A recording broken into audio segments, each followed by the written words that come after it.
Why did class structures change from feudalism to capitalism? Imagine a world where land and power were tightly linked, and everyone's role was set by birth. Now picture a society where wealth and work are driven by markets and innovation. How did we get from one to the other? Let's find out. In the early days, society was organized around feudalism.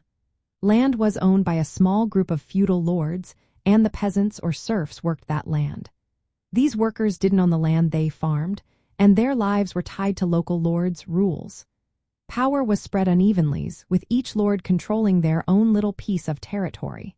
Technology was slow to change, and production was mainly for local use. This created a rigid hierarchy where the landowning class had most of the power, and the workers had little say. Then something started to shift. As trade grew, towns and markets expanded, and new ideas about property and wealth began to take hold. The rise of merchant classes and early industry challenged the old feudal order. People wanted more control over their work and possessions. Over time, the idea of private property became stronger, and the state began to enforce these rights more uniformly. This meant land and resources were no longer just controlled by local lords but by individuals, with legal rights protected by centralized governments. At the same time, new technologies like the spinning jenny, steam engines, and mechanized tools made production faster and more efficient. These innovations created large-scale industries and changed how goods were made and sold. The focus shifted from local, manual work to factory-based production driven by machines. This change increased productivity and created new opportunities for wealth accumulation. Class struggle played a big role in this transformation.